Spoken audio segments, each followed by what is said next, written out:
विनीता अपने घर के बाहर खड़े होकर जोर जोर से चिल्ला रही थी। हाय रे, ये ससुर का नाती था कौन ये जो मेरे ससुर की साइकिल चुरा के लेके गया। अरे कल मुहे नास पीटे को ना कीड़े खाए। अरे आग लगे उसको। अरे कुछ चुराना होता कुछ और चुरा लेता। अरे वो साइकिल ही तो थी, टूटी फूटी घिसी हुई और जंग खाई हुई, लेकिन थी तो साइकिल। हाय रे, एक ही तो निशानी थी ससुर की, वो भी चुरा के लेके चला गया। अब क्या ही करूंगी मैं।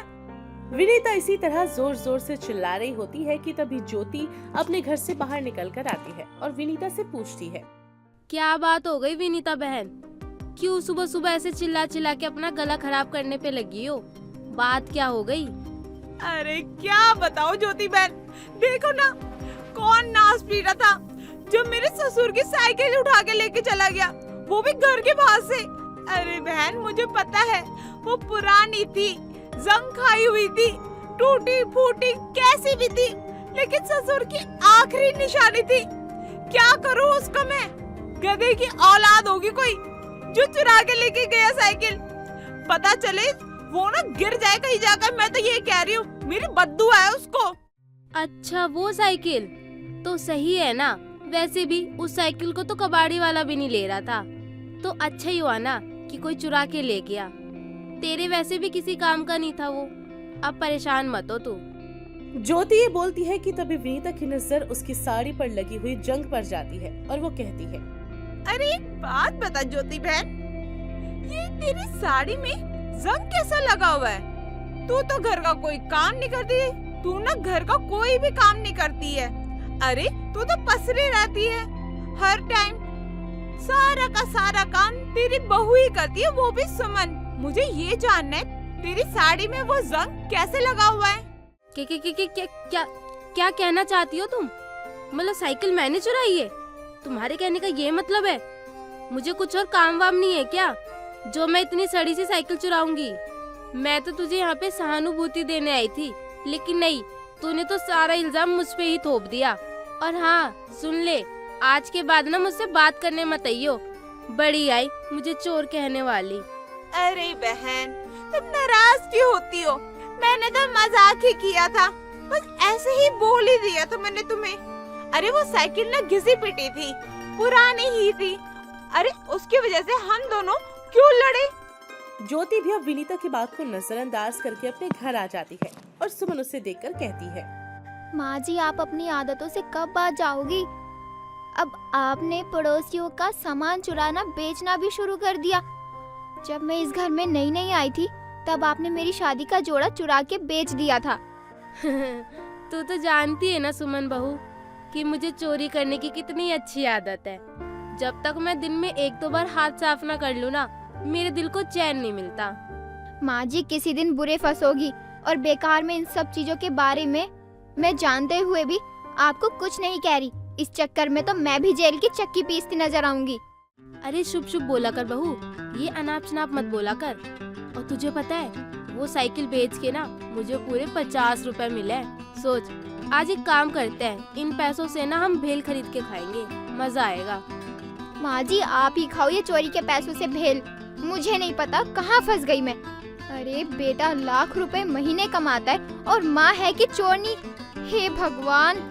सुमन ये बोलकर अपने रसोई के काम को करने के लिए चली जाती है और अपने रसोई में एक नया प्रेशर कुकर रखा देखकर खुद से कहती है, अरे ये क्या? ये तो प्रेशर कुकर नया है, इसे मैं नहीं खरीद कर लाई हूँ और ना ही मेरे पति। फिर ये प्रेशर कुकर आया कहाँ से? कहीं ये माँ जी। सुमन खुद से सवाल ही कर रही थी कि तभी सुमन को अपनी एक और पड़ोसन के चिल्लाने की आवाज आती है। हे भगवान, कौन था वो करम जला जिसने मेरा नया प्रेशर कुकर चुरा लिया? हे भगवान, मेरे घर के बाहर BMW खड़ी है, लेकिन किसी को चुराने को मिला तो मेरा नया कुकर। हाय राम, मैं तो लुट गई, बर्बाद हो गई, मेरा नया कुकर चला गया। सुमन के कानों में आवाज पड़ते ही सुमन अपने माथे पर हाथ रखकर कहती है, जरूर ये कुकर माँ जी ही चुरा कर लाई है। किसी दिन पड़ोसन ने देख लिया तो इस कुकर में हम दोनों की हड्डियाँ रख के सीटियाँ लगा देंगी वो तो। तो अब तो आप जान ही गए होंगे कि सुमन की सास को चोरी करने की आदत थी और सुमन भी अपनी सास की आदत से बहुत परेशान थी। लेकिन सुमन के ससुर आलोक और सुमन के पति पंकज को इन सब चीजों के बारे में पता नहीं था। ऐसे ही दिन गुजरते हैं। एक रात जब सुमन अपने बिस्तर पर बैठी होती है, तभी उसे ड्राइंग रूम में कुछ शोर सुनाई देता है। आधी रात हो रही है और इससे मैं ड्राइंग रूम से ये शोर कैसा आ रहा है? पंकज उठो ना, ड्राइंग रूम में से ना बहुत शोर आ रहा है। कहीं कोई चोर तो नहीं आ गया ना घर में? अरे यार क्या दिक्कत है तुम्हें? रात को भी चैन नहीं है तुम्हें क्या? हाँ सो जाओ चुपचाप से। चोर आ गया, चोर आ गया। अरे कोई चोर वो नहीं आता हमारे घर में। और घर में आखिर है ही क्या ही ले जाएगा? फालतू का तो सामान पड़ा हुआ है सब कुछ। चुपचाप से सो जाओ और मुझे भी सोने दो। मुझे अपनी नींद खराब नहीं करनी। सो जाओ। ठीक है सो जाओ, मैं ही जाकर देखती हूँ कि नीचे क्या हो रहा है। अब सुमन नीचे आकर देखती है तो अपने हाथ में एक झाड़ू भी पकड़ लेती है और वो देखती है कि एक नकाबपोश घर में से चीजें गायब करके थैले में भर रहा था। जैसे ही सुमन उस पर हमला करती है तो एक आवाज आती है, हे राम, मर गई रे। अरे ये क्या कर रही है बहू? तूने अपनी सास के ऊपर हाथ उठाया। अरे अब क्या तू अपनी सास की हत्या करके मानेगी क्या बहू? सुमन अपनी सास की आवाज उस नकाबपोश के अंदर देखकर हैरान हो जाती है और कहती है, माँ जी आप ये क्या कर रही हैं? अपने ही घर में चोरी कर रही हैं। अरे आखिर हो क्या गया है आपको? अब दूसरों के घर से सामान चुराकर अपने घर में रखती थी, ये समझ में आता है, लेकिन आप अपने ही घर में कब से चोरी करने लग गई हैं? अरे बहू तू मेरी बात समझने की कोशिश कर। पूरे मोहल्ले में ना चोरियां हो रही है और अगर हमारे घर में चोरी नहीं हुई ना, अगर इस बात का सबको पता लग गया ना तो सबका शक हमारे ऊपर ही जाएगा। तू बात को समझने की कोशिश कर। माँ जी इसका मतलब ये तो नहीं कि आप अपने घर में ही चीजें चुराओ। तू बिल्कुल भी चिंता मत कर बहू, मैं सिर्फ वही सामान चुराऊंगी जो हमारे घर में किसी काम का नहीं है, जिसको हम आज तक यूज नहीं करते, और उसको बेच के हम नया सामान ले लेंगे। किसी को पता भी नहीं चलेगा और हम सबको ये भी कह देंगे कि हमारे घर में चोरी हुई है। और अगर हम ये नाटक करेंगे तो किसी को हमारे ऊपर शक भी नहीं जाएगा। माँ जी किसी दिन आपकी ये हरकत आपको बदनाम करवा देगी, फिर मुझे मत कहना कि मैंने आपको समझाया नहीं था। अरे बहू तू चिंता मत कर बिल्कुल भी। मेरी चोरी करने की आदत ना बहुत अच्छी है। तुझे पता है बचपन में ना मैं बच्चों की आंखों के सामने कंचे चुरा लेती थी और किसी भी बच्चों को भनक तक नहीं लगती थी। तो माँ जी बचपन से चोर है? अरे क्या सोचने लग गई अब तू? माँ जी बचपन में कंचे चुराने और लोगों के घर के सामान चुराने में बहुत फर्क होता है। खैर मुझे क्या, मैं सो रही हूँ। जो भी चोरी करो आराम से करो, मेरी जगह कोई और आता तो आपका सर फोड़ देता। सुमन ये बोलकर अब सोने के लिए चली जाती है और ज्योति भी सुबह उठकर अपने घर में चोरी का झूठा दिखावा करती है। थोड़ी देर बाद इंस्पेक्टर वरुण आते हैं और पूछताछ करते हैं और ज्योति उन्हें बताती है, क्या बताऊं इंस्पेक्टर साहब, मेरे घर में भी इतने कीमती सामान थे, चोर वो सब ले गया। जैसे मेरी शादी में जो पेंटिंग मिली थी गिफ्ट में, वो चोरी हो गया, और मेरी बहू जो कांच का सेट लाई थी वो भी चोरी हो गया, और तो और सोफे के कवर भी लाई थी वो भी चोरी हो गए। बड़ी हैरानी की बात हो रही है, लेकिन एक बात बोलेंगे आप लोगों को कि कसम हमरे पान की, ये चोर बड़ा लीचर टाइप का था हमको लगता है। अरे टीवी, फ्रिज, कूलर, एसी, अरे कितना कुछ है आपके घर में। अरे वो सब ले जाता। अरे फालतू का बर्तन पता नहीं क्या लेके चला गया। अरे ये कोई चोरी करने वाली चीज होती है? तो इंस्पेक्टर साहब आप क्या चाहते हैं कि वो चोर आए हमारे घर में सब कुछ चुरा के ले जाए? हाँ सस्ती चीजें ले गया तो आपको दिक्कत हो रही है? सब बर्बाद, सब ज्यादा बकवास करेगा तो मुंह पे पान थूक देंगे तुम्हारे, समझे? सॉरी। मुंह बंद करके साइड में खड़े हो जा। इंस्पेक्टर साहब अब इसमें मैं क्या ही कर सकती हूँ, और वैसे भी वो तो उसका मन था ना, वो जो चुरा के ले गया, मेरे कहने पे थोड़ी ना उसने चोरी की है। और वैसे भी वो चोर मेरे बुआ का बेटा तो था नहीं जो मैं उसे कहती कि बेटा ये सामान ले ले, ये महंगा है, और वो तो चोर के ऊपर था ना, वो क्या ले गया अब वो मैं कैसे बता सकती हूँ। हैरानी की बात तो ये है, इस इलाके में चोरी की वारदात कुछ ज्यादा ही हो रही है। लेकिन आप लोग चिंता मत कीजिए, अगर चोर मिल जाएगा तो सामान हम रख लेंगे, पैसा हम रख लेंगे, बाकी आपको दे देंगे। अब मेरा मतलब है चोर को पकड़ कर और सजा दे देंगे हम, और पैसा वैसा जो कुछ भी होगा वो आधा आधा बांट लेंगे। आधा बांट लेंगे? क्यों? अरे हम तो मजाक कर रहे थे। अरे परेशान हो ना तुम लोग, तो माहौल हल्का कर रहे थे। लेकिन एक बात बोलेंगे हम, ध्यान से सुनना, और बुड़बक तू बीच में मत बोलियो, चुपचाप सुन हमारी बात। मोहल्ले में कैमरा फैमरा लगवा लो। इंस्पेक्टर वरुण ये बोलकर वहाँ से चले जाते हैं। मोहल्ले वालों को उसका आइडिया बहुत अच्छा लगता है और सब लोग एक बैठक बैठाते हैं और आपस में बात करते हैं। ये बात बिल्कुल ठीक कही इंस्पेक्टर ने। पुलिस तो हमेशा देर से आती है, हमें खुद ही अपने मोहल्ले की सुरक्षा करनी होगी। अरे आज छोटी मोटी चीज चोरी हो रही है, कल को कुछ बड़ा चोरी हो गया तो हम क्या करेंगे? क्या पता किसी के घर में कोई खून कर दे, किसको क्या पता कि कल क्या हो जाए। अरे क्या जरूरत है कैमरे लगवाने की? और वैसे भी चोर तो रात को ही चोरी करता होगा और कोई देख ना ले इसलिए काले कपड़े पहन के आता होगा। और वैसे भी कैमरा लगेगा तो कौन सा मुझे पकड़ ही लेंगे, कौन सा चेहरा दिख जाएगा उसका। माँ जरा एक बात बताओ, आपको कैसे पता कि चोर आता है तो काले कपड़े में आता है, वो भी मुंह ढक के? ये सुनकर ज्योति घबरा जाती है और अपनी बात को कवर करते हुए कहती है, अब पंकज बेटा वो तो चोर है ना, अब ऐसे थोड़ी ना कि जैसे दिवाली होली में सज धज के आएगा। वो कोई त्योहार मनाने थोड़ी ना आ रहा है, वो तो चोरी करने आ रहा है ना, बस इसलिए तो मैंने कहा। और बेटा मैंने तो बस एक छोटा सा लॉजिक लगा लिया था, क्योंकि अंधेरे में काले कपड़े पहन के आएगा तो कोई देख नहीं पाएगा, बस इसलिए कहा मैंने तो। और वैसे भी काले कपड़े पहन के आएगा तो रात के अंधेरे में किसी को दिखाई नहीं देगा, समझने वाली बात है ये तो। अरे वैसे कुछ भी कहो ज्योति बहन, इस मोहल्ले में ना कैमरा ना जरूर लगवाना चाहिए। अरे हमारी सुरक्षा के लिए, कल को तुम्हें कोई उठा ले जाए तो? ना बाबा ना, ऐसा नहीं होना चाहिए। तुम ही तो हो मेरी बात करने वाली सगी सहेली। वैसे भी कुछ दिनों में मेरी बेटी की शादी है। मेरे घर में बहुत सारा दहेज का सामान रखा हुआ है, गहने भी हैं, कपड़े भी हैं और बाकी चीजें भी हैं। तो कैमरा लग जाएगा तो काफी सुरक्षा हो जाएगी। अरे पागल हो क्या तुम? ये सारी बातें मोहल्ले में बताने लायक थोड़ी होती है। क्या पता हम में से कोई चोर हो और वो सुन ले, सब कुछ चुरा के ले जाएगा। आप बिल्कुल सही कह रहे हो भाई साहब, वो चोर आपके बीच में ही बैठा है और तो और अब उस चोर की नजर ना आपके ऊपर है। अब देखते हैं कौन बचा पाएगा आपके घर को, अगला नंबर आपका ही रहेगा। इस तरह ज्योति अपने मन में विचार बना चुकी थी कि आज उसे भवानी के घर में चोरी करनी है और एक रात वो अपने आप से कहती है, कुछ दिन में तो मोहल्ले में भी कैमरा लग जाएगा और फिर चोरी करना भी बहुत मुश्किल हो जाएगा। तो एक काम करती हूँ, उससे पहले ना भवानी के घर से ना मोटा हाथ साफ कर लेती हूँ। ज्योति को ये बोलते हुए उसकी बहू ने सुन लिया था और सुमन अपने आप से कहती है, माँ जी अब तक फालतू का सामान चुराती थी पर मैंने उन्हें कुछ नहीं कहा, लेकिन अब माँ जी किसी बेटी की शादी का सामान चुराने वाली हैं। लेकिन मैं उन्हें ऐसा नहीं करने दूंगी।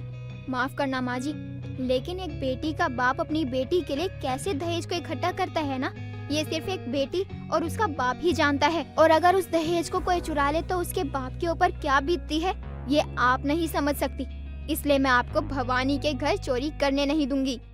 अगले दिन जब रात के अंधेरे में ज्योति काले कपड़े पहनकर चोरी करने के लिए जा रही थी तो सुमन उसे रोकते हुए बोलती है, रुक जाइए माँ जी, मैं आपको ये नहीं करने दूंगी। अगर आपने भवानी आंटी के घर चोरी की तो मुझसे बुरा कोई नहीं होगा। बहू मुझे जाने दे और मैं तुझसे वादा करती हूँ कि आज मेरी आखिरी चोरी है, इसके बाद मैं कभी चोरी नहीं करूँगी।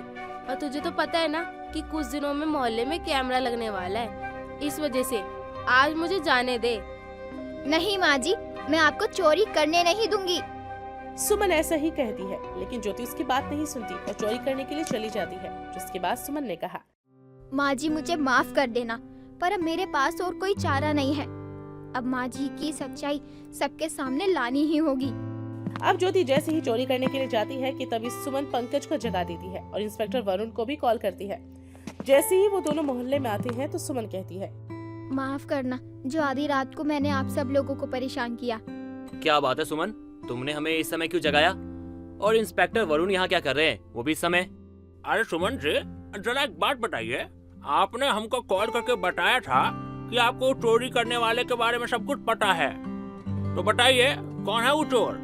और आपको आखिर ये सब पता कैसे है कि कहाँ चोरी करने वाला है, क्या चोरी करने वाला है? चले चले मुंह खोलिए, बताइए। सब पता चल जाएगा आप लोगों को, चलिए मेरे साथ। अच्छा साथ चलना है तो चलिए ना, किसने रोका है? हमको तो चोर से मतलब है, अब इन्फॉर्मेशन कोई भी दे हमको उससे मतलब नहीं है। चलिए चलिए। अब सुमन भवानी आंटी के घर की तरफ पंकज और वरुण को लेकर जाती है। वो लोग ज्योति को रंगे हाथ चोरी करते हुए पकड़ लेते हैं और ज्योति कहती है, मुझे माफ कर दीजिए आप सब, मुझे किसी चीज की कमी नहीं है, ये मुझे पता है, लेकिन मैं क्या करूं, मुझे चोरी करने की बहुत गंदी बीमारी है। माँ ये क्या किया आपने, क्या किया आपने? अब पूरा मोहल्ला मेरे हाथों पे लिख देगा कि मेरी माँ चोर है, मेरी माँ चोर है। माँ मैं क्या करूँ आपका? अरे कुछ चाहिए था तो मुझे बताती, मैं लाकर देता आपको। चोरी करने की क्या जरूरत थी? अगर मुझे पहले पता होता आप चोर निकलोगी, वृद्धा आश्रम में आपको छोड़ आता मैं, कम से कम बदनाम तो नहीं होता। और आज देखो आप खुद तो बदनाम हुई, मुझे भी बदनाम कर दिया आपने। जिसके बाद पुलिस अब ज्योति को अरेस्ट करके ले जाती है, क्योंकि उसका कसूर तो था ही। उसका मेडिकल चेकअप होता है और पता चलता है कि उसमें एक चोरी करने की बीमारी थी, जो एक साइकोलॉजिकल प्रॉब्लम थी। उसके बाद उसका ट्रीटमेंट किया जाता है और पूरे मोहल्ले में अब लोग सुमन की तारीफ करते हैं। धन्यवाद बहू, तूने मेरी बेटी के दहेज के सारे सामान को बचा लिया, नहीं तो तेरी सास तो इसे बेच ही देती। सुमन बहू, तू किसी भी बात की चिंता मत कर। तेरी सास बदनाम हुई तो क्या हुआ, बहू का तो नाम है ना। आज से तेरा दर्जा हम लोगों की नजरों में उठ गया है, क्योंकि तूने अपनी सास के बारे में ना सोच के हमारे बारे में सोचा है। सब लोगों के साथ साथ सुमन का पति और उसका ससुर भी उसकी तारीफ करते हैं, क्योंकि उसी की वजह से ज्योति की बीमारी के बारे में पता चला था और उसका इलाज भी शुरू हुआ। इस तरह सास तो बदनाम हो जाती है, लेकिन पूरे मोहल्ले में बहू का नाम हो जाता है। ये कहानी है सीता और गीता की। ये दोनों सिक्के के दो पहलू की तरह थी। एक बीटीएस लवर थी तो दूसरी बीटीएस से नफरत करती थी, लेकिन इसके बाद भी दोनों के बीच में गहरी दोस्ती थी। ऐसे ही एक दिन सीता फोन चला रही होती है कि तभी उसकी नजर घड़ी पर पड़ती है। हे भगवान, रात के 8 बज गए हैं, बीटीएस का शो शुरू ही होने वाला होगा। जल्दी जल्दी अपना काम निपटा लूं, उसके बाद मैं ये शो आराम से बैठकर देखूंगी। अगर काम नहीं निपटाया तो माँ बार बार मुझे परेशान करेगी। इतना बोलकर सीता जल्दी से अपने घर के काम खत्म करके कमरे में जाकर शो स्टार्ट होने का वेट करती है। जैसे ही शो स्टार्ट होता है तभी सीता खुशी से उछलने लगती है। यस, इस शो को देखने के लिए न जाने मैं कब से वेट कर रही थी। फाइनली ये शो देखने के लिए अब मैं फ्री हूँ। पता नहीं मैं इस शो को सामने से कब देखूंगी। लगता है इन्हें सामने से देखना मेरा सपना ही रह जाएगा।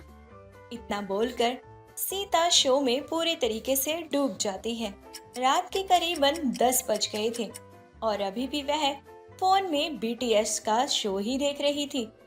अगली सुबह जब वह अपने ऑफिस जाती है तो अपनी बेस्ट फ्रेंड गीता से बोलती है, यार गीता, तूने कल रात को शो देखा?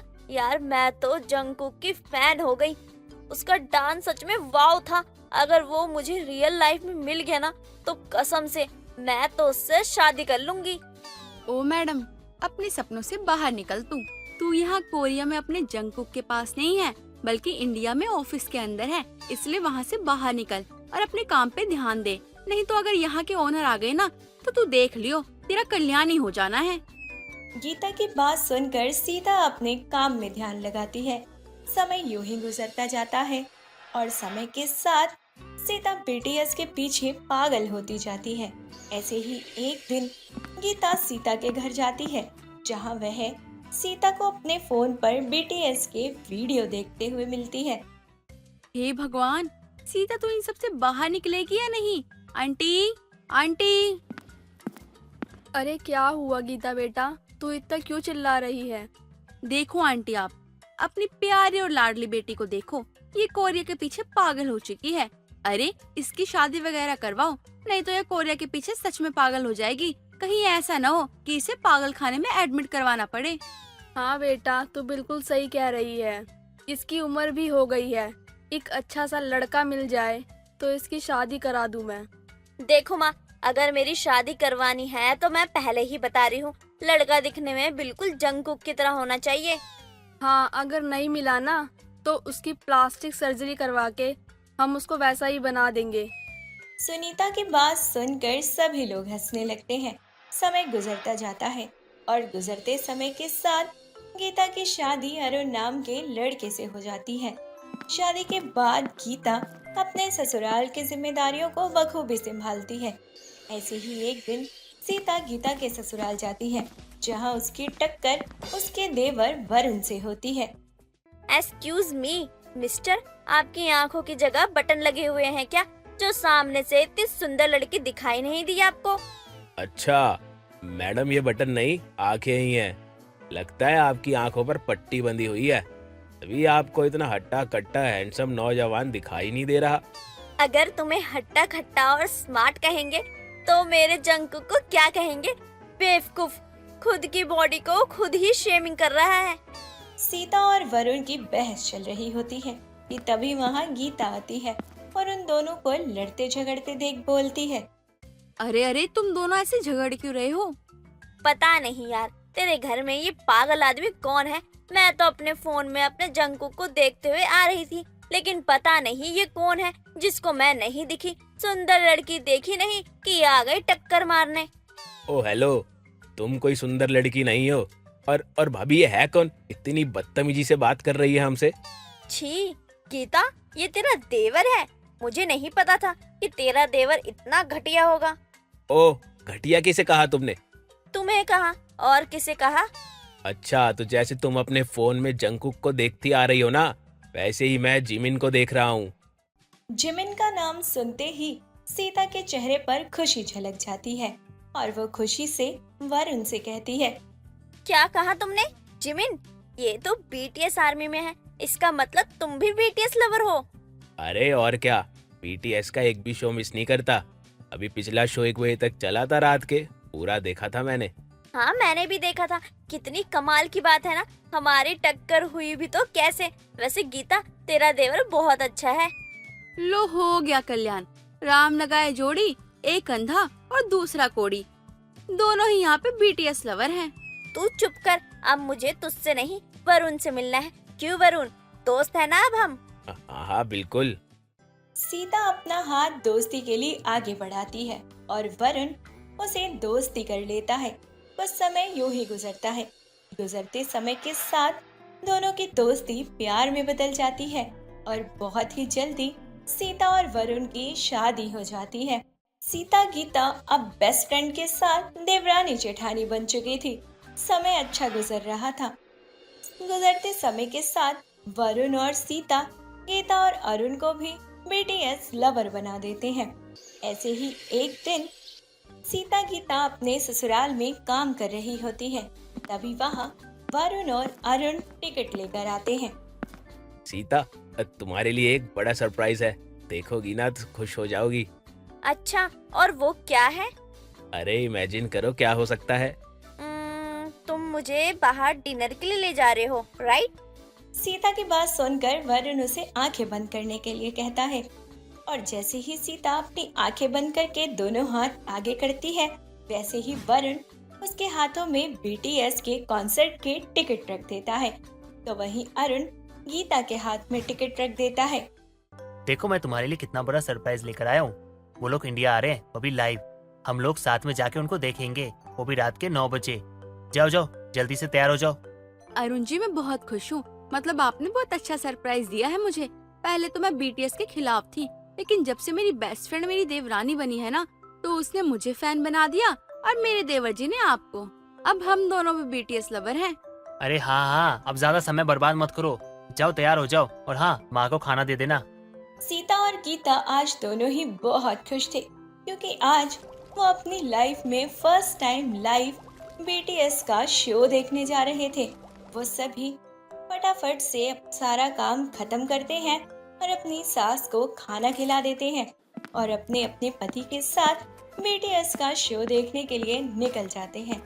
रात के करीबन 2 बज चुके थे और वह चारों घर आते हैं और उनकी सास दरवाजा ही नहीं खोलती है। माँ जी, दरवाजा क्यों नहीं खोल रही? कहीं वो हमें बाहर ही तो नहीं रखने वाली है? चुप करो, मैं माँ को फोन करता हूँ। इतना बोलकर वरुण अपनी माँ को दरवाजा खोलने के लिए फोन करता है। ये दरवाजा तो नहीं खुलेगा बेटा, क्योंकि तुम लोगों ने मुझे कहा था कि तुम समय पे आओगे, लेकिन इतनी रात के 2 बज रहे हैं। ये कोई समय घर आने का? माँ जी, माफ कर दीजिए, अगली बार से ऐसा कुछ भी नहीं होगा। प्लीज दरवाजा खोल दीजिए ना। ना तो तुम्हें माफी मिलेगी और ना ही दरवाजा खुलेगा। बाहर ही बैठे रहो तुम लोग। और अगर तुम लोग चाहते हो कि दरवाजा खुले तो उसके लिए तुम लोग कान पकड़ के उठक बैठक करो और अपने सर से ना ये बीटीएस का भूत उतार दो, ठीक है? माँ जी, हम दरवाजे के बाहर उठक बैठक कर रहे हैं या नहीं, ये आपको कैसे पता चलेगा? दरवाजा तो बंद है ना, देखने के लिए तो आपको दरवाजा खोलना पड़ेगा। मेरी छोटी बहू, इतना दिमाग मत चला, वरना तेरे अंदर जो बचा कुचा दिमाग है ना वो भी खत्म हो जाएगा। और तुम्हें ये किसने कहा कि मैं बंद दरवाजे के पीछे से तुम लोगों को देख नहीं पाऊंगी? दुनिया में ना वीडियो कॉल नाम की भी कोई चीज होती है, उससे देखूंगी मैं तुम्हें।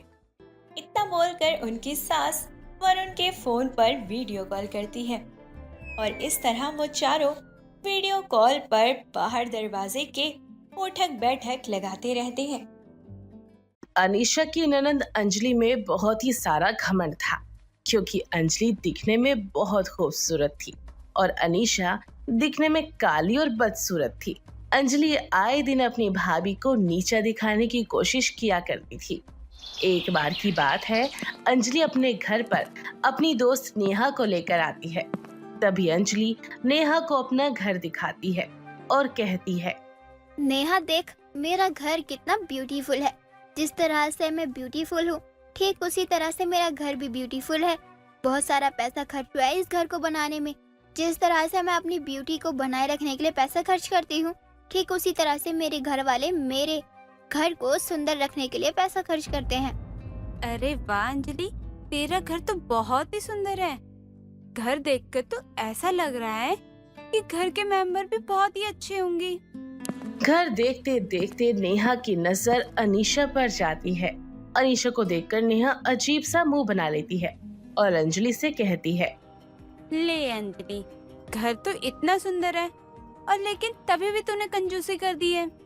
नौकरानी तो अच्छी रख लेती कम से कम, इतनी बदसूरत सी नौकरानी रखी है तूने। अरे यार, ये नौकरानी नहीं बल्कि मेरी भाभी है। अरे कहते हैं ना, जब किस्मत पर पत्थर पड़े हों तब सोने की तलाश में इंसान को अक्सर कोयला मिलता है। तो बस वही सब हुआ है मेरे घर वालों के साथ। मेरे घर वाले अपने आप को बहुत अच्छा दिखाने की कोशिश करते हैं। उन्हें ऐसा लगता है कि ऐसा रंग रूप कुछ नहीं होता, इसलिए तो ये काली कलूटी बैगन लूटी को उठाकर इस घर में ले आए हैं। छी छी छी छी छी भगवान, इतनी काली और इतनी बदसूरत है। इस काली कलूटी के हाथ से खाने से अच्छा है ना कि मैं किसी भैंस का झूठा खा लूं। अरे नेहा, भले ये काली कलूटी हो लेकिन खाना तो बहुत टेस्टी बनाती है। और तुझे पता भी है, ये भैंस की तरह सीधी भी है, कुछ नहीं बोलती। अच्छा सुन, एक काम करते हैं, इससे ना नाश्ता मंगाते हैं। जब ये खाना लेके आएगी ना तो इसका ना खूब मजाक उड़ाएंगे हम। अनीशा को देखकर दोनों सहेलियां आपस में अनीशा का मजाक बनाने लगते हैं। थोड़ी ही देर में अनीशा उन दोनों के लिए चाय नाश्ता लेकर आती है। ओ कौवे से काली, तुझे पता है तुम्हारी जैसी लड़कियां ना छोटे छोटे गांव में ना ब्याही जाती है। पता नहीं क्या किस्मत है तुम्हारी जो इतने बड़े घर में तुम बहू बन के आई हो। वही तो नेहा, तो बिल्कुल ठीक कह रही है। अरे मेरे घर में तो एक खूबसूरत सी अमीर सी भाभी आनी चाहिए थी, पर पता नहीं कहाँ से ये काली कोयले मेरी घर में भाभी बनकर आ गई है। वैसे तो श्री कृष्ण जी भी काले थे, लेकिन लोग उन्हें अपने दिलों में रखते हैं। कहने को तो भोलेनाथ भी काले हैं, लेकिन लोग उनकी भक्ति में दिन रात लीन रहते हैं। तो अपने दिमाग से ये निकाल दो कि काले लोग कुछ नहीं होते। तुम्हें अभी काले लोगों के बारे में पता ही क्या है। वो भले ही बाहरी रूप से काले होते हैं, लेकिन वो दिल के बहुत साफ होते हैं। तुम्हारी तरह गोरी चमड़ी लेकर काले दिल वाले नहीं होते हम लोग। अरे अंजलि, तूने तो कहा था तेरी भाभी तो भैंस जैसी है, वो भी काली। ये तो कुछ और ही लग रही है, सांड लग रही है बिल्कुल। और हमें देखो कैसे आंखें दिखा रही है, अभी लग रहा है हम पे सींग मार देगी आकर। बहुत ज्यादा तुम्हारी जुबान खुलने लग गई है क्या? चुपचाप अंदर जाओ, अंदर जाकर काम करो, वरना मुझसे बुरा कोई नहीं होगा। तो तुम भी अपनी दोस्त को समझा दो अंजलि कि वो इस घर में मेहमान बनकर आई है, तो मेहमान बनकर रहे। सर पर चढ़कर तांडव करने की कोई जरूरत नहीं है। इसे किसी ने हक नहीं दिया कि ये किसी का भी कैसा भी मजाक बनाए। अरे अंजलि, लगता तेरी भाभी को बुरा लग गया। अरे भाभी, आप ना बहुत गोरी हो। अरे आपकी स्किन कितनी ज्यादा ग्लो कर रही है, भैंस से भी ज्यादा। अंजलि अनीशा को वहां से जाने के लिए कह देती। बेचारी अनीशा चुपचाप वहां से चली गई। ऐसे ही कुछ दिन बाद अंजलि फिर से अपने किसी दोस्त को घर पर लेकर आती है और अनीशा की खूब इंसल्ट करवाती है। ये सब देखकर अनीशा को नहीं रहा जाता और उसने भी अब ठान लिया था कि वो अपनी ननद की अकड़ तोड़कर ही रहेगी। इसे बहुत घमंड है ना अपनी खूबसूरती पर। ठीक है, अब इसकी खूबसूरती ही खत्म करूंगी मैं। तब जाकर इसे समझ में आएगा कि किसी को परेशान करने का नतीजा होता क्या है। अनीशा बहुत ज्यादा परेशान हो चुकी थी, इसलिए वो अपनी ननद का घमंड तोड़ना चाहती थी। इसलिए अनीशा बाहर से केमिकल वाले कुछ क्रीम्स लेकर आती है और क्रीम को अंजलि के ब्यूटी प्रोडक्ट में मिक्स कर देती है। कुछ ही दिन बाद जब अंजलि नहा धोकर अपना स्किन केयर करती है तो थोड़ी ही देर में उसकी स्किन जलने लगती है और वो बहुत जोर से चिल्लाने लगती है। मम्मी कहाँ हो तुम? जल्दी आओ, मेरी स्किन बहुत जल रही है मम्मी, जल्दी आओ, मेरी जान निकल रही है। ऐसा कहकर अंजलि बहुत ही ज्यादा चिल्लाने लगती है कि तभी वहाँ पर अंजलि की माँ कविता आती है और वो अपनी बेटी को इस तरह चिल्लाता देखकर घबरा ही जाती है। जिसके बाद कविता और अनीशा दोनों अंजलि को एक स्किन डॉक्टर के पास लेकर जाते हैं, जहाँ स्किन डॉक्टर अंजलि का चेकअप करते हैं और स्किन पर ठंडी क्रीम लगाने के बाद कहते हैं, अंजलि, आपकी स्किन तो पूरी तरह डैमेज हो चुकी है। लगता है आपने बहुत ज्यादा ही केमिकल वाले प्रोडक्ट यूज किए हैं, तभी आपकी स्किन का ये हाल हो चुका है। खैर, फिलहाल के लिए मैं आपको कुछ दवाइयाँ दे देता हूँ और उम्मीद करता हूँ कि इन दवाई से आपकी स्किन जरूर ठीक होगी, लेकिन अभी के लिए मैं इस पर कुछ नहीं कह सकता। मम्मी मेरे साथ ऐसा क्यों हो रहा है मम्मी? आखिर मैंने किसी का क्या बिगाड़ा था? अब मुझे देखकर हर कोई मेरा मजाक उड़ाएगा। मम्मी मेरी स्किन पूरी तरह से खराब हो चुकी है। बेटा, रोने से कुछ नहीं होगा, और वैसे भी कहीं ना कहीं ये जो कुछ भी हुआ है ना, वो तेरे घमंड का ही नतीजा है। तो हमेशा अपनी भाभी का मजाक बनाती थी, तो देख आज तेरा चेहरा पूरी तरह खराब हो चुका है। बेटा, हमें कभी भी अपनी खूबसूरती का घमंड नहीं करना चाहिए। माँ जी, ये सही वक्त नहीं है अंजलि को कुछ कहने का। इस बारे में हम घर जाकर बात कर लेंगे। जिस चेहरे पर अंजलि को बहुत ज्यादा घमंड था, अब वो चेहरा खराब हो चुका था। कविता और अनीशा दोनों अंजलि को घर पर लेकर आ जाते हैं। घर आने के बाद पूरे घर में मासूमियत छा जाती है। अंजलि एक कमरे में उदास पड़ी हुई थी। अंजलि को इस तरह देखकर अनीशा को बिल्कुल भी अच्छा नहीं लग रहा था। हे भगवान, मैंने अंजलि के साथ बिल्कुल भी अच्छा नहीं किया। हाँ, मैं इसका घमंड तोड़ना चाहती थी, पर मुझे नहीं पता था कि इस बदले की भावना में अंजलि का चेहरा इस तरह खराब हो जाएगा। अब मुझे इसका चेहरा कैसे भी करके ठीक करना होगा, वरना इस बेचारी की पूरी लाइफ खराब हो जाएगी। एक लड़की की असली पहचान उसके चेहरे से ही होती है। इस तरह अनीशा को अपने किए पर बहुत ही पछतावा होता है। इसलिए अनीशा इंटरनेट पर बेस्ट से बेस्ट स्किन डॉक्टर को सर्च करती है और एक दिन अनीशा अंजलि को एक बेस्ट स्किन डॉक्टर के पास लेकर जाती है, जहां डॉक्टर अंजलि को देखकर उसका ट्रीटमेंट शुरू कर देते हैं। शुरू में अंजलि को ज्यादा फर्क महसूस नहीं होता, लेकिन धीरे धीरे अंजलि का चेहरा अब ठीक होने लगता है। ये सब देखकर अंजलि को बहुत ही खुशी होती है और वो अपनी भाभी से कहती है, भाभी मुझे माफ करना, मैंने तुम्हें बहुत भला बुरा कहा, पर आज तुम्हारी वजह से ही मेरा चेहरा पहले से बहुत ठीक हुआ है। अगर तुमने मुझे ठीक करने के लिए इतने एफर्ट्स ना लगाए होते तो शायद आज मेरा चेहरा ठीक ना होता। मैंने तो उम्मीद ही छोड़ दी थी भाभी कि मैं कभी ठीक भी हो पाऊंगी, पर आज जो कुछ भी हुआ है ना, वो सिर्फ और सिर्फ तुम्हारी वजह से हुआ है भाभी। तुम चिंता मत करो अंजलि, देखना एक दिन तुम पूरी तरह से ठीक हो जाओगी। पर भाभी मुझे माफ कर दो, मैं हमेशा आपके काले रंग को लेकर आपका मजाक बनाती रही, पर आज मुझे पता चल रहा है कि आप भले ही काले हो, लेकिन मन के आप बहुत सुंदर हो। मुझे गर्व होता है कि मेरी भाभी इतनी अच्छी है। और इस तरह से अनीशा ने अपनी गलती सुधार ली थी और कहीं न कहीं अपने व्यवहार से अपनी ननद को भी पूरी तरीके से बदल दिया था।